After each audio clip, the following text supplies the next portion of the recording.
शिंदे गढ़ के शिवसेना नेता अशोक ढोड़ी की हत्या, पारिवारिक संपत्ति विवाद में सगे भाई पर शंका का आरोप, भाई फरार। पालघर पुलिस ने आखिरकार शिवसेना पदाधिकारी अशोक ढोड़ी को ढूंढने में सफलता हासिल कर ही ली, जो 15 दिनों से अधिक लापता थे। अशोक ढोड़ी का शव और उसकी कार गुजरात के भिलाड़ थाने के अंतर्गत आने वाले सालिग्राम में बंद पड़ी पत्थर की खदान के पानी में 40 फीट गहरे खाई से निकाली गई। यह खुलासा हुआ है कि अशोक ढोड़ी की हत्या उसके भाई ने अपने साथियों के साथ मिलकर पारिवारिक विवाद व अन्य कारणों से की थी। आखिरकार 20 जनवरी से लापता अशोक ढोड़ी को ढूंढने में पालघर पुलिस सफल रही। अब यह लगभग निश्चित हो चुका है कि अशोक ढोड़ी के भाई ने उनका अपहरण कर लिया और उसकी हत्या कर दी जब वे मुंबई से घर लौट रहे थे।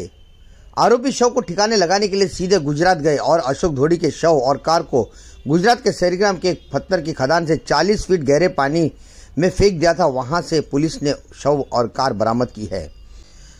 आज पालघर पुलिस अशोक ढोड़ी और उसकी कार का पता लगाने में सफल हो गई। 7 घंटे के अथक प्रयास के बाद पालघर पुलिस ने कार के साथ अशोक ढोड़ी के शव को बरामद कर लिया है। अब यह खुलासा हुआ है कि पारिवारिक विवाद व अन्य मुद्दों के चलते अशोक ढोड़ी के छोटे भाई अविनाश ढोड़ी ने अपने साथी आरोपियों के साथ मिलकर अशोक ढोड़ी का अपहरण कर उसकी हत्या कर दी।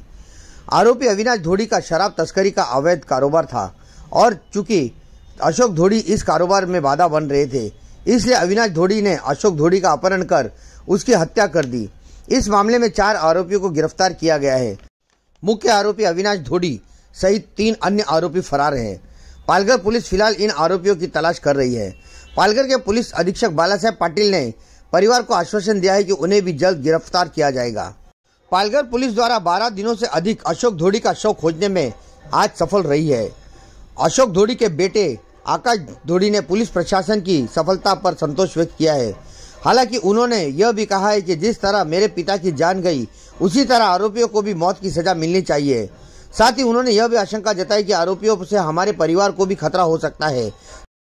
साथ ही मुख्य आरोपी अविनाश ढोड़ी को जल्द से जल्द गिरफ्तार कर कड़ी सजा दी जानी चाहिए, अन्यथा जिस गांव में वह रह रहे हैं वहां के नागरिकों को भी उनसे खतरा है, ऐसा आकाश ढोड़ी ने पुलिस को कहा। खूप तुम्ही पालघर SP बाळासाहेब पाटील तुम्ही आम्हाला खूप सहकार्य केलेलं आहे।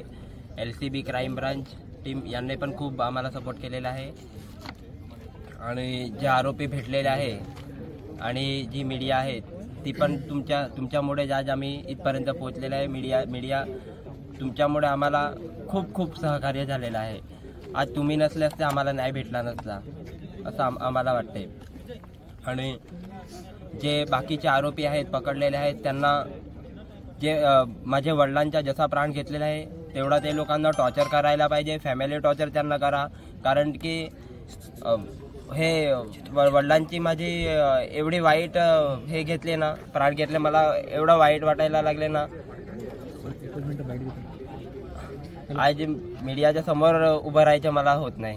अविनाश ढोड़ी हा फरार आहे आणि त्याच्या बाबतीत काय म्हणायचं? अविनाश ढोड़ी फरार आहे, त्याला त्याच्या बायकोला अटक करावी ही माझी मांग आहे। आणि दुसरी मांग म्हणजे कसं, बाकीचे जे आरोपी आहेत ते लोकांना चालता येत नाही एवढं टॉर्चर करा आणि एवढे मारा।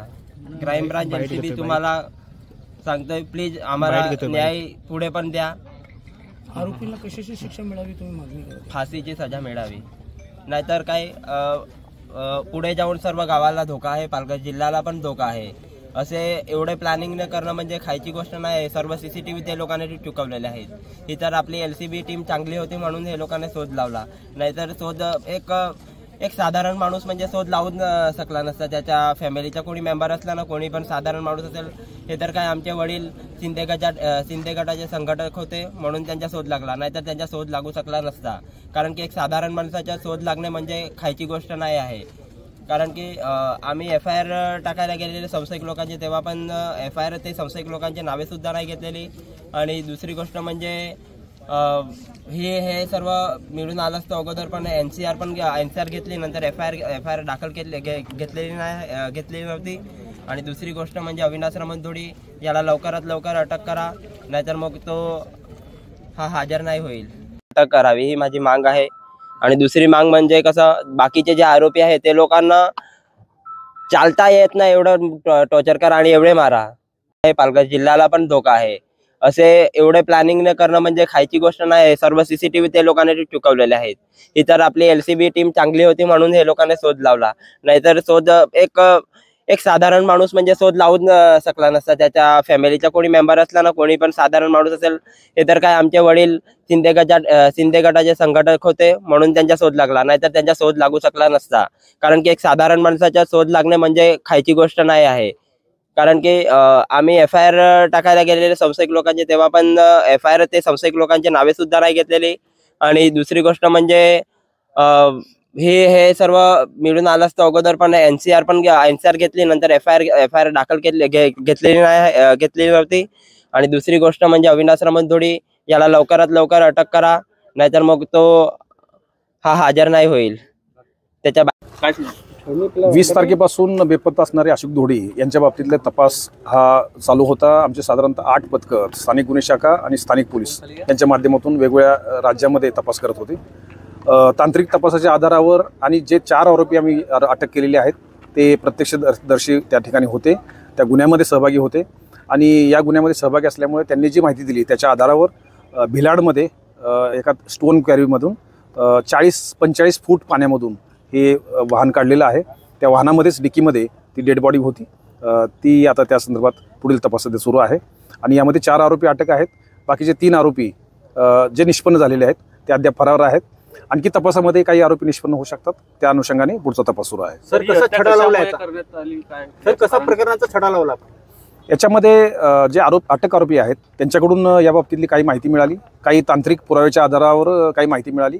या दोन्हीच्या कॉम्बिनेशनमध्ये स्पॉट फिक्स करणं अत्यंत आवश्यक होतं, कारण व्हेकल हे तिथून गायब होतं. साधारणतः मिशिंगची तक्रार त्यांनी दिलेली होती.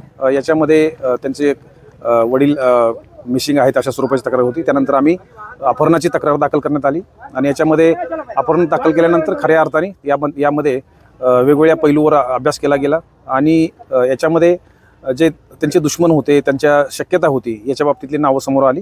त्यांच्या बाबतीत जे तांत्रिक पुरावे होते याच्यावर तपास केला गेला आणि त्याच्या आधारावर काही लोकांना अटक केलं. आणि खऱ्या अर्थाने त्यांना अटक केल्यानंतर या तपासाला खरी चालना मिळाली आणि त्याच्या आधारावर आतापर्यंत तपास सुरू आहे. पुढील शेवटच्या टप्प्यातला तपास आता राहिलेला आहे, त्याच्यामध्ये सुद्धा आमची पथकं सध्या लावण्यात आलेली आहे. सर, अपहरण आणि हत्येचं कारण काही समजू शकले का? तो अपहरण करण्याचा जो मुख्य सूत्रधार आहे तो सक्का भाऊ आहे. जो मयत आहेत त्यांचे सक्के भाऊ आहेत. त्यांचे घरगुती वाद पण होते, त्यांचे वादाचे वेगवेगळे कांगोरे आहेत. परंतु आरोपी अटक झाल्यानंतर खऱ्या अर्थाने या तपासामध्ये नक्की कोणती कारणं आहेत की ज्याच्यामुळे हे संपूर्ण कट आखावा लागला याविषयीची माहिती मिळू शकते.